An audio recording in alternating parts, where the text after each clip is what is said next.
नमस्ते आप सभी से। आज हम अपनी बहन से कुछ बातें कर रहे हैं। उसमें हमें याद आया, ये एक बार कहती थी कि लड़की को 7 वचन कौन से निभाने होते शादी में। तो बहुत अच्छे लगे इनके 7 वचन, सुनिएगा।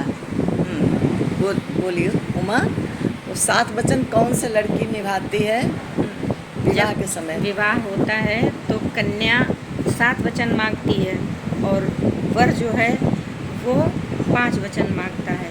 तो पहले हम कन्या क्या 7 वचन मांगती है वो बता रहे हैं। बहुत अच्छे हैं। पहला वचन पूरा है, सुनिएगा, आनंद आएगा। मुझे अन्नपूर्णा की पदवी देना मेरे नाथ, भोजनशाला का प्रबंध सब रखना मेरे हाथ। दूसरा वचन मांगती है, सुख दुख में सहचरी बना कर लेना मेरी राय।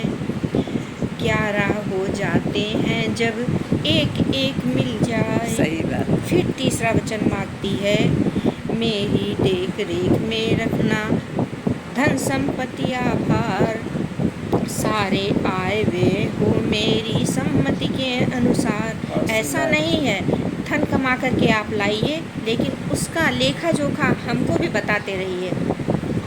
मेरी देख रेख में होना चाहिए क्योंकि मैं आपकी अर्धांगिनी हूँ। फिर वो चौथा वचन मांगती है, अर्धांगिनी समझना मुझको मेरे प्राणाधार, औरों के आगे मत करना गुस्से का व्यवहार।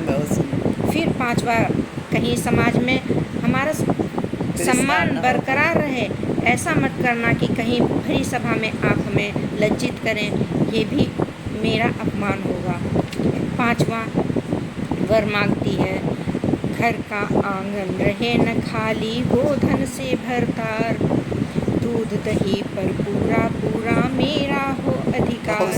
कि घर में जो आई हुई संपत्ति है या जो घर का गोधन है, जानवर अब तो नहीं कोई पालता, लेकिन फिर भी घर में जो आए हुए की चीज़ें हैं उस पर मेरा भी अधिकार होना चाहिए।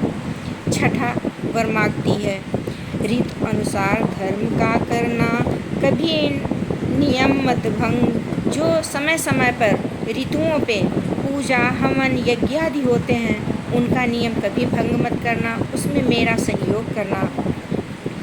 ऋतु अनुसार धर्म का करना कभी नियम मत भंग, तीर्थ यज्ञ दानादि कार्य में रखना मुझको संग। कुछ भी दान करें, तीर्थ करें, हमें अपनी अर्धांगिनी समझ के हमें अपने साथ रखें।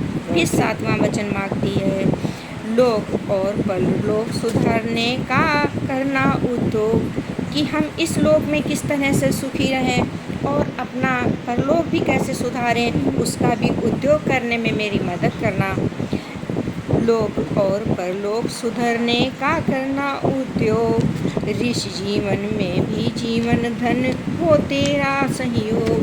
ये जो ऋषि जीवन जब हो उसमें भी ये मेरे जीवन धन वृद्धावस्था में भी मेरा सहयोग लेते रहना। बहुत सुंदर, वाह भाई, बहुत नमस्ते, बहुत